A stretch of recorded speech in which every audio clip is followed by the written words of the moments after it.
you are free. We are free in this shambles democracy. Free to think, free to speak, free to be all it is that you can be.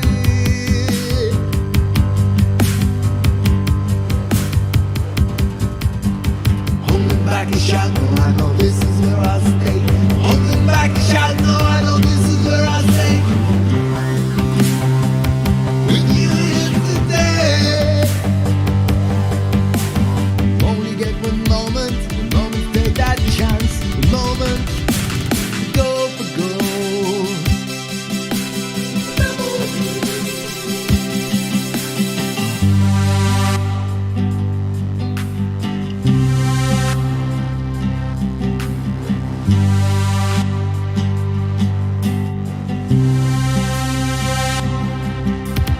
Eyes toward the heavens, spread your wings and fly. Feet up off the ground and give it one more try.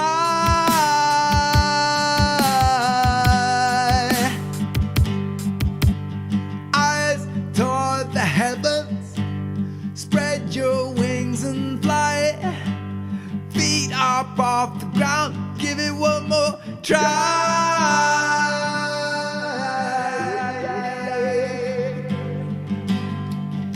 Welcome back, everybody.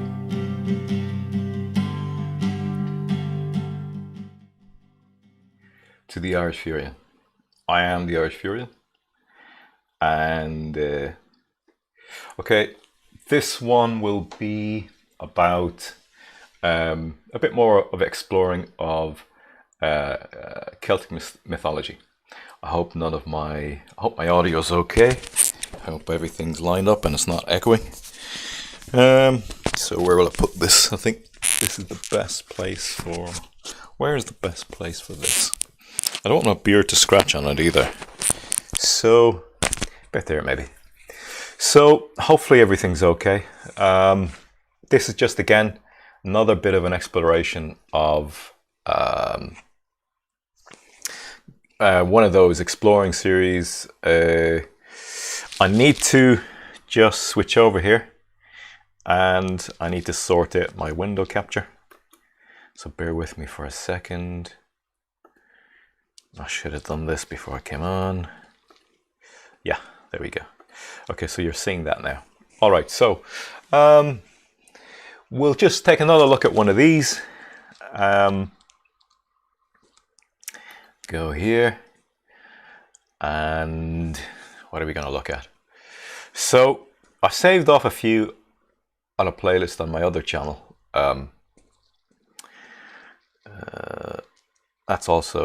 That shouldn't be in there. An interesting channel. I think she gets some stuff wrong. We can look at that at another time.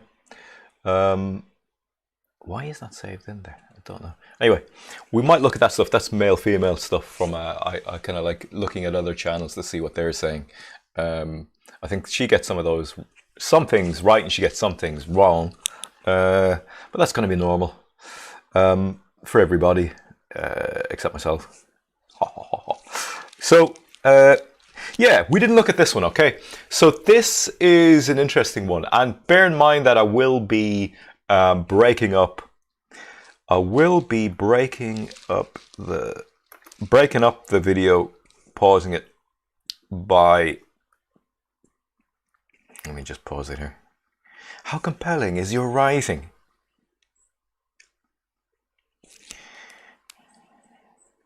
Sorry about that. Damn adverts. So I need to go back and check in my software. I need to check in the software that everything is all right. So bear with me for a second. That's fine. Desktop audio is off. Okay.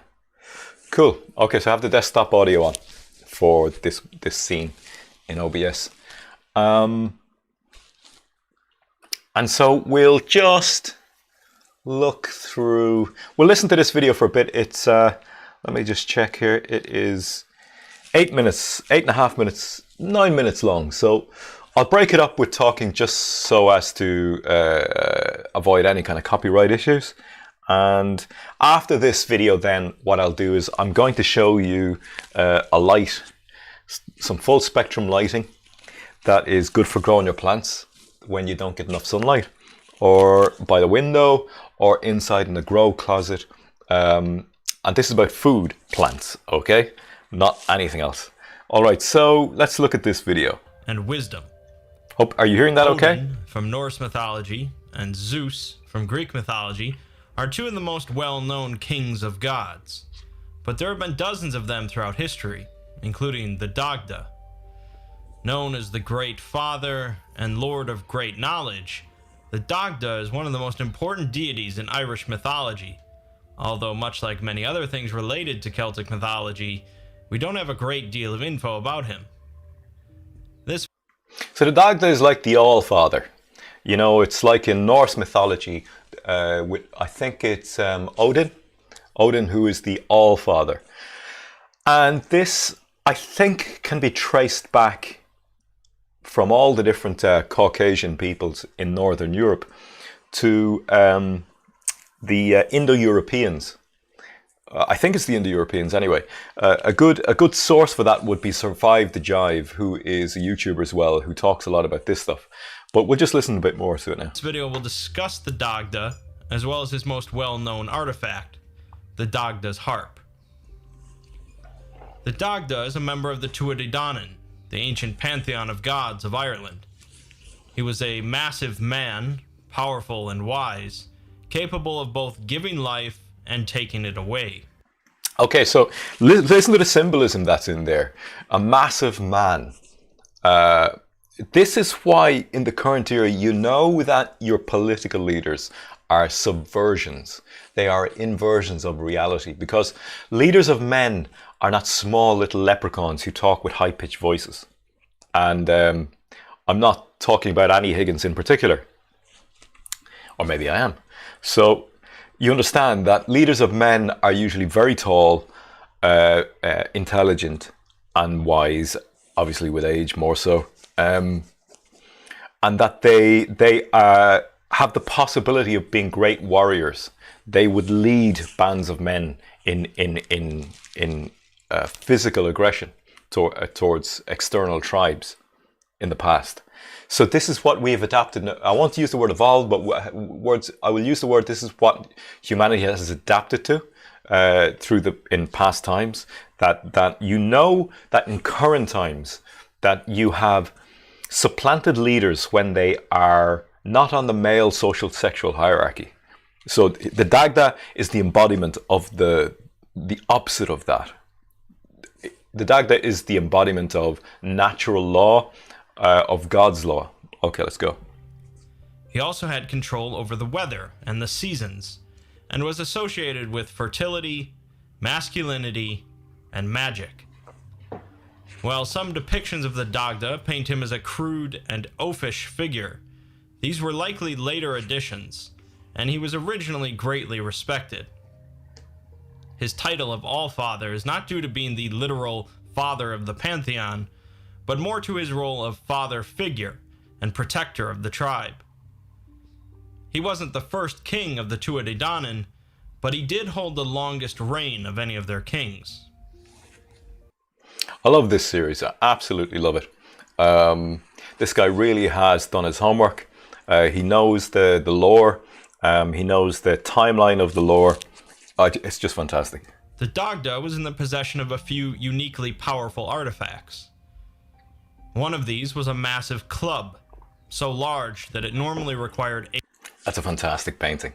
Like the face, the head of the Dagda in this image, this painting is it looks almost like a photograph. It's so well done, but beautifully painted. 8 men to lift, and was moved on wheels. In the Dagda's hands, it could slay 9 men with a single blow, but he could just as easily use the magic in the handle to bring things back to life. His second artifact is his tremendous cauldron, said to be bottomless, and could produce an endless amount of food. No man that... So again, you see, you see the symbolism here? He possesses a massive club. The obvious connotation is a fact, and then he possesses a bottomless cauldron. In other words, that he has limitless resources. You know, because that is the role of the male. That is the role of the husband. That is the role of the father, to provide resources for the family, and in doing so for the community. You understand?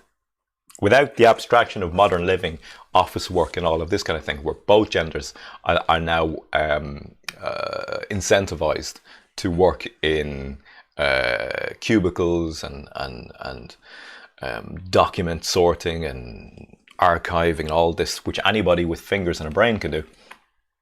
In times past, when life was more real with the land and with the natural world around us, it was men who provided the resources from nature. You know, they went out and they hunted, and they did the hard work of toiling in the field. that sat down to eat from it left unsatisfied, and the ladle was big enough to fit 2 men in it. His most important artifact, however, was his magical harp, made of oak and covered in jewels. The magic within the harp was unparalleled among the gods, and the Dagda was capable of weaving many wonders in its music. The harp was capable of setting the seasons in order, and was capable of preparing his men for battle. Isn't that fantastic? It's just, I love the symbolism. I just love it that his harp, the music he created with his harp, was the order of the seasons, causing them to forget their fears, as well as soothing their wounds and troubles after battle. The harp in the hands of the Dagda was a powerful tool, and the Fomorians, the enemies of the Tuatha knew it. During their war with the Fomorians, there was a time when the harp was left unguarded. This is your history. You understand? This is ours. You know, the whole understanding of the Tuatha and the Fomorians and the Dinashi and all of this, right? Okay, that is our history. That is what makes us, us. That is our identity. This is why I'm showing you these things. And so the Fomorians managed to steal it, hoping that the Tuatha would fall without the magic of the harp. After a group of Fomorians took it, they knew they had to flee far away to prevent the harp from being retaken. So they took their families with them and traveled a distance away, arriving at a deserted castle. They hung the harp on the wall and hoped to return once the war was won. Unfortunately for them, the Tuatha drove the Fomorians out of Ireland not long after, and the Dagda soon found the castle. After entering the banquet hall, and before the Fomorians could defend themselves, the Dagda called the harp to him, and it sprang off the wall, killing 9 men on its way back to the Dagda's hands. This is very symbolic of the understanding of the relationship between owner and owned, as in object and owner. The Irish language, many languages, are quite relationship based. You know, they're not very, unlike English, they're not object based, noun based. They are relationship based. And so the idea that in a fantastical story that was, say, the Dagda could actually call to the thing with which he is in relationship with to make melodies and music with, and it responds to his call, would be very alive in the minds of people who think in terms of a relationship-based language and relationship-based worldview, you know? Once it was in his hands, the Dagda played 3 melodies, one of sorrow, one of joy, and one of sleep. The melody of sorrow caused the women and children to wail out in tears. The joyful melody caused the group to erupt in uncontrollable laughter. And finally, the last melody caused them to collapse in sleep. So what do we take from this? What we take from this is the hypnotic nature of music, how powerful music is, and how it has been used in recent times to put people under spells. You understand? Like, this story is ancient, yet it accounts that exact dynamic, that music has the power to put you under a hypnotic trance and to control you, to actually control you. Like, the people who rule us, the people who enact all of these agendas, all of these spells which control our societies and socially engineer us, they are well aware of this knowledge. They are well aware of it. But it's phenomenal that even in our Irish history, our Irish prehistory, we have stories which account and recount this exact thing, that music can actually control, physically control living beings. Other tales of the Dagda and his power are far more incredible, however. One of his exploits involved having an affair with another god's wife. That's a Jim Fitzpatrick picture anyway, I'm sure, I believe. I had his book, Luch of the Silver Arm. I think somebody swiped it from my possession. Somebody called to it. But they're beautiful images. He's actually from... Anyway, yeah, so let's continue. Impregnating her in the process. In order to cover up the deed, the Dagda made the sun stand still for 9 months, allowing the baby to be born in a single day. This demonstrates the extent of the Dagda's power, with him even possessing control over the flow of time. Other tidbits of the Dagda's larger-than-life persona include the fact that his breakfast required several whole sheep, pigs, and goats, as That's a full Irish breakfast. well as 80 gallons of milk. And he had relations with a number of goddesses, fathering at least half a dozen children. During the last battle against the Fomorians, Because he had an unlimited cauldron of resources. the Dagda is wounded by a queen of the Fomorians, You must provide, and remember? later dies due to the injury. Okay, we'll get past it. Blah, blah, blah, blah. I don't know who you are. I don't know what this is about. With Grammarly, you can find really good... Keep going. The Dagda's name is believed to come from a phrase meaning the good god, not necessarily because he was known for his benevolence, but more so because he was merely good at everything. Despite the comparisons to the Norse god Odin, due to his title of Allfather, the Dagda shares just as many similarities with the 2 thunder seconds. god, Thor. Keep going. I've got Dagda's to club, turn off a something here. tremendous weapon capable of both taking lives and restoring them, is not that different from Mjolnir. And a tale of the Dagdas features him doing battle with a sea creature, likely an octopus, just as Thor battled with Jormungandr. Okay. Both gods had incredible appetites, were not opposed to blunt applications of brute force, and were seen as protectors of their homes. Unfortunately, like most things in Celtic mythology, most of the information about the Dagda has been lost or crudely reconstructed, and so the Dagda will remain a curious I like that he says that, you know, that he's aware of that. That means he's done his homework. and unique legend. Okay, what's happening here? And thou, O Dagda, said Luke, what power canst thou wield on the Fomorian host in battle? Well, hard to tell, said the Dagda. I will take the side of the men of Erin, both in mutual smiting and destruction, and wizardry. Under my club the bones of the Fomorians will be as many as hailstones, under the feet of herds of horses where you meet on the battlefield of Moitura. Koch maiga turid. Hey there, fellow explorers. I don't normally do this, but I'd like to take a moment. Okay, don't know what he's doing there. I'm just going to see. Is he going to go past this?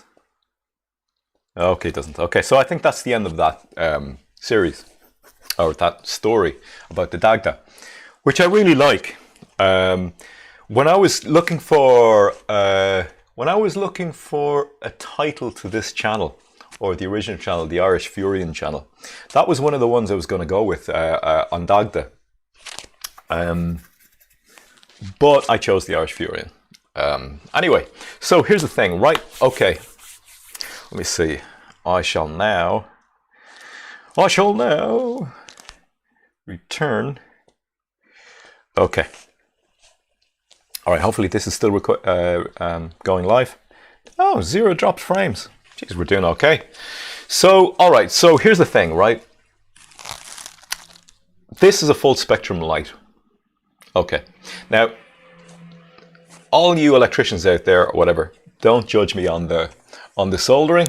Don't judge me on the connectors. All right, they still have to be covered up with insulation tape, black insulation tape. And I get that I'm not soldering ideally. Look, I'm not an electrician. I'm doing my best with this as well. And I think it's good enough. As you can see, it doesn't come off when I pull quite strongly on it. Anyway, so what this is, I want to explain this in detail to you so that you'll have some idea about what you can do for growing food indoors. Okay, so what I've done here is I ordered a 50 watt, though you could go with 20 watt. This is because the 50 watt in this particular seller. Now I ordered these from AliExpress from China, okay? From China. And basically, these are 50 watts, 12 volts, all right? And I have a charger there, which I'm going to show you now in a second. And the charger steps down the voltage from the mains from 220 volts to 12 volts. Okay, 12 volts. And I think the maximum amperage that it sends out on the charger is 4 volts. All right. I think these work out at 4.6. So there is a capacity overhead that they allow, like 10-15% on things like chargers, just in case, you know, they do that. So this is a Dean's connector. It's got a T shape to it, if you can see. So you can't make any mistake with that. And between the charger and I'll explain this as well in detail, but between the charger and this light for the connection, I've created, that's the male of the Deans, which fits into the female of the Deans. Okay, I think it's Deans anyway, but they call them T connectors as well if you look them up online, and they'll take a 12 volt. 12 volts, no problem. 12 volts up to, not sure how many amps will go through it. I think that's maybe about 12 AUG, or maybe more, 14 AUG or something like that.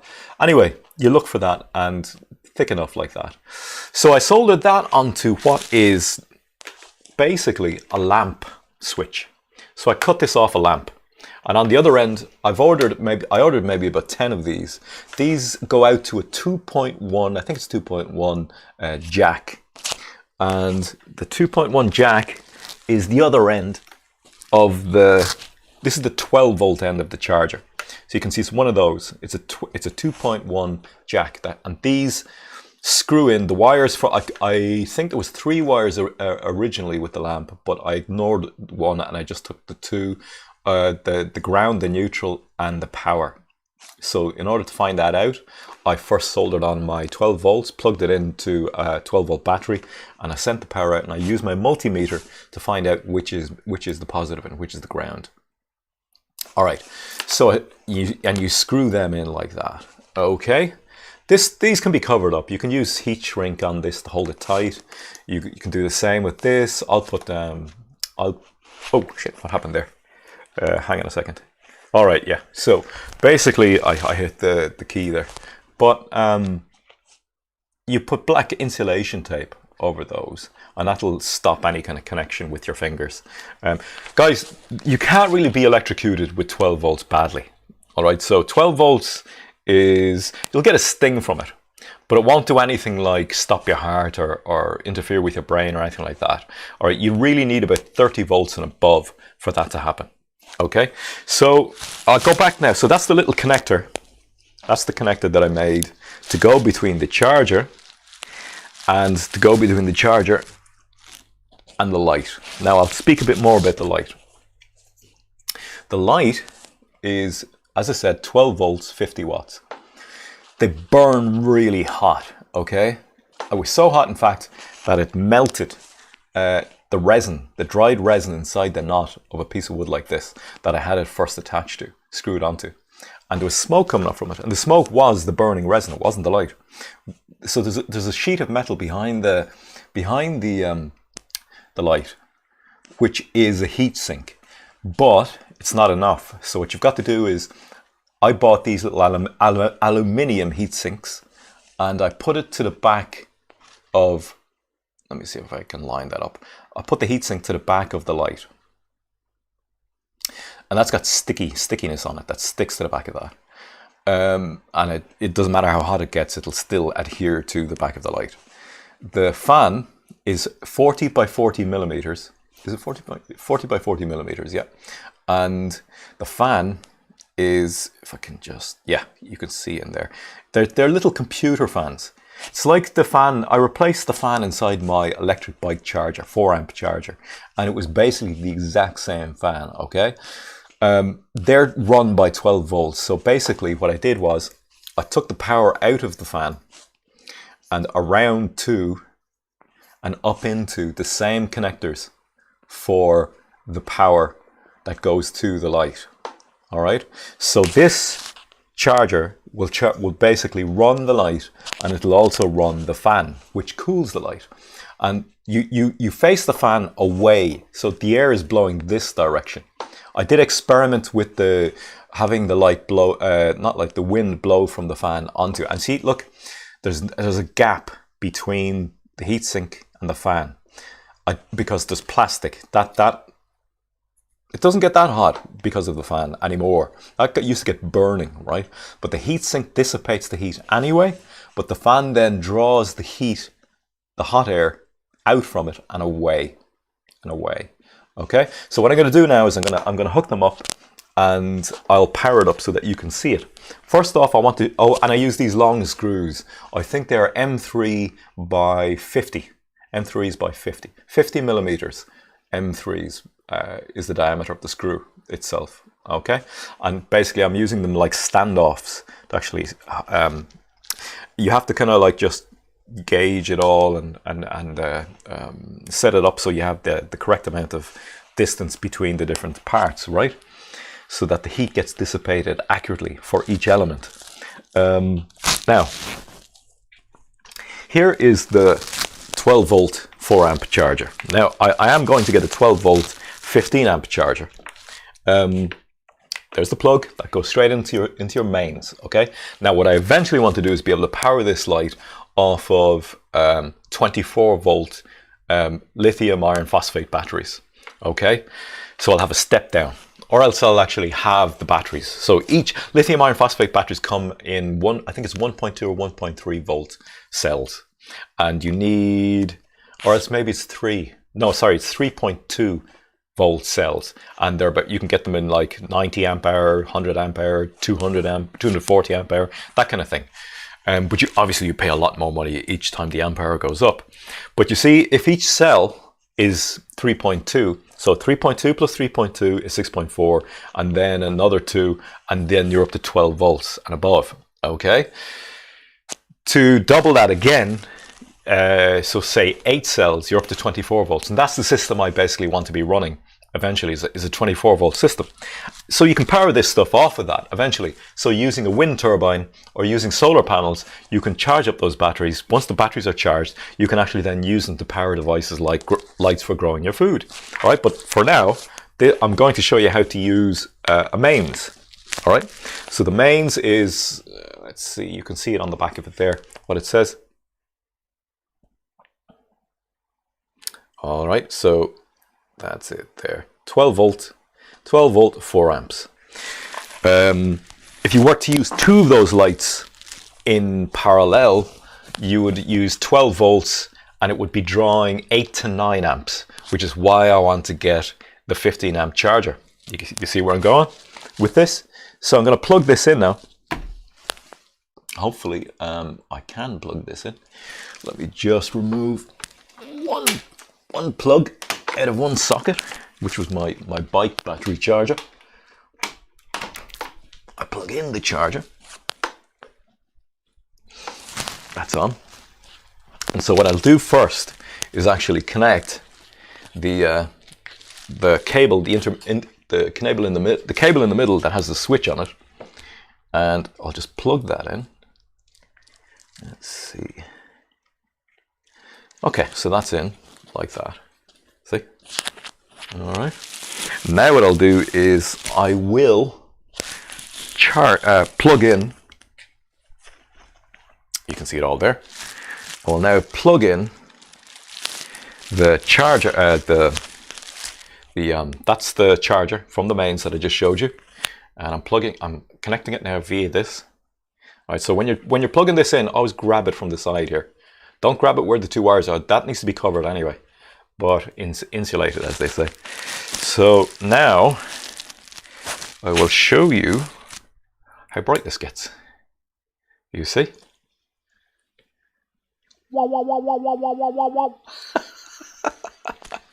So there we go. Yeah, and the fan is blowing.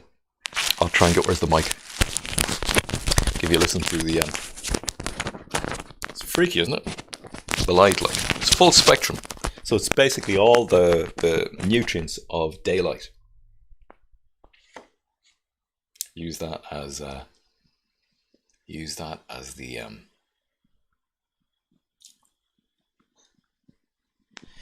So, can you hear the fan?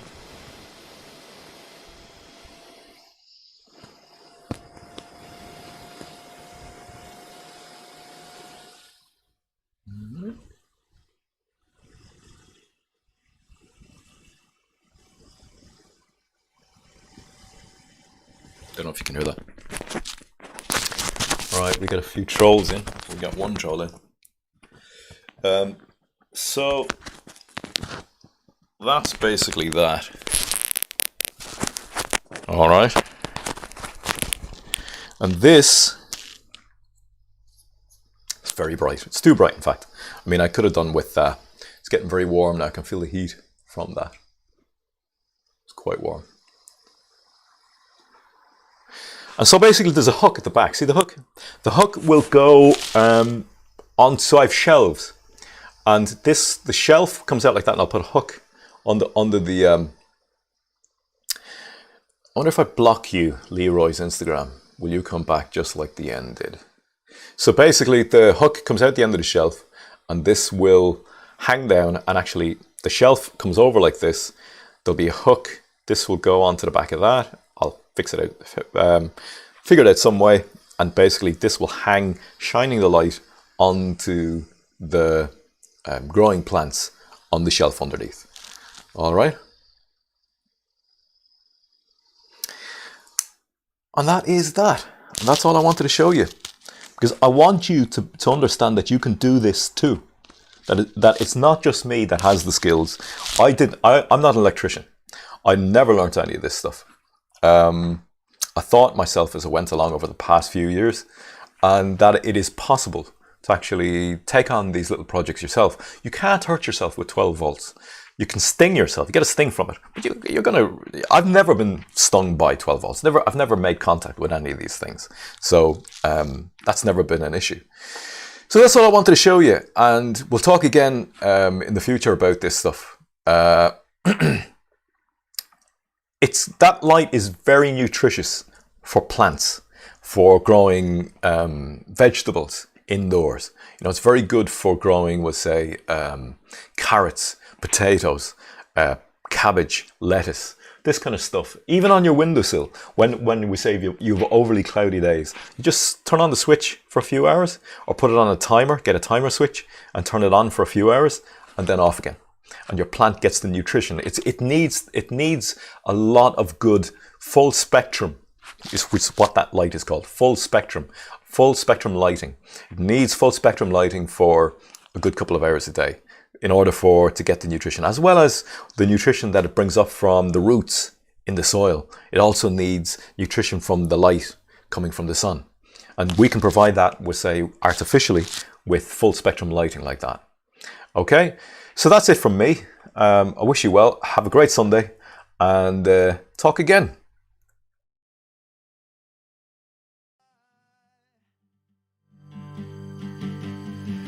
to be free. Time to be free.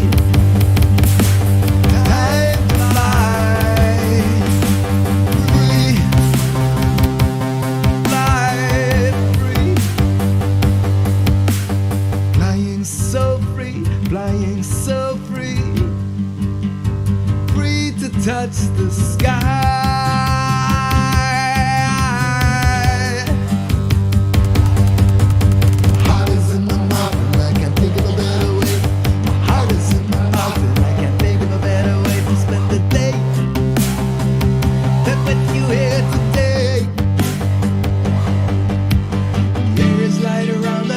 Cloud in the sky, weight of the world an illusion,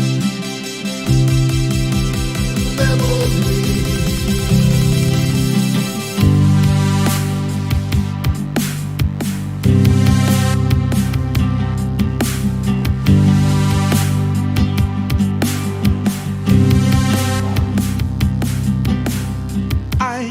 I am free. You